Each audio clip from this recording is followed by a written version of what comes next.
Test paper HS 2025-এর মধ্যে আজকে আমরা সলভ করব জিওগ্রাফি 76 পেজ বের করা হোক। তো শুরু করি। এখন কোশ্চেন, গ্রেড শব্দটি প্রথম ব্যবহার করেন জি.কে. Gilbert, option A. 2 নম্বর প্রশ্নে, পাললিক শিলা গঠিত হবার সময় কখনো কখনো জল তার মধ্যে আবদ্ধ হয়ে থেকে যায়, এই ধরনের জলকে বলা হয় সহজাত জল। নিরক্ষীয় জলবায়ু অঞ্চলের একটি বৈশিষ্ট্য হলো অপরাহে পরিচালন বৃষ্টিপাত হয়েছে। 4 নম্বর কোশ্চেন, ভারতের একটি উল্লেখযোগ্য কার্স্ট অঞ্চল হলো পাঁচমারি। গম্বুজাকৃতি পাহাড় কোন ধরনের নদী নকশা সৃষ্টি হয়? কেন্দ্রমিবুক।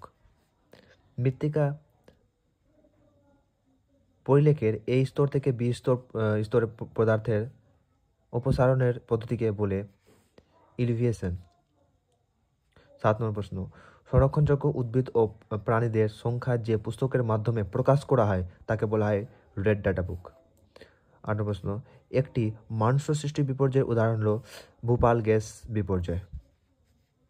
9 নম্বর প্রশ্ন, উদ্ভিদের জন্য প্রয়োজনীয় প্রধান প্রাথমিক পরিপোষকের উদাহরণ হল নাইট্রোজেন। ক্যারিবিয়ান সাগরে ক্রান্তীয় ঘূর্ণিবাত যে নামে পরিচিত তা হল হ্যারিকেন। 11 দাগ, যে কৃষি ব্যবস্থায় নিকটবর্তী শহরের বিক্রয় করার উদ্দেশ্যে ফুল ফল শাকসবজি চাষ করা হয় তাকে বলা হয় উদ্যান কৃষি। 12 দাগ, পর্যটন যে প্রকার অর্থনৈতিক ক্ষেত্রের অন্তর্গত তা হলো তৃতীয় ক্ষেত্র। 13 দাগ, ভারতের প্রথম কার্পাস বস্ত্র বয়ন শিল্প স্থাপিত হয় ঘুষুরিতে। ভারতের নীল বিপ্লব যে উৎপাদনের সঙ্গে জড়িত তা হলো মাছ।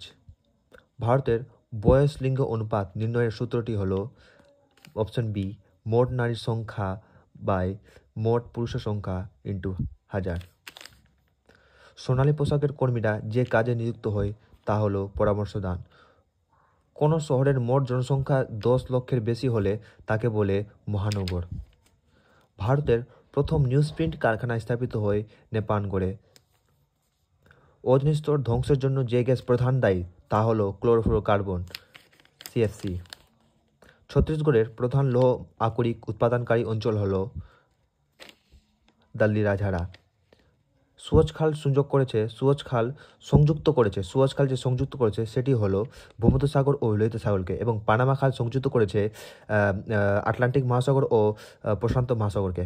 এটা মনে রাখবে, পানামা খাল আটলান্টিক মহাসাগর ও প্রশান্ত মহাসাগর, আর সুয়েজ খাল ভূমধ্যসাগর ও লোহিত সাগরকে। এর মধ্যে যে কোনো একটা পড়বে, পানামা খাল বা সুয়েজ খাল।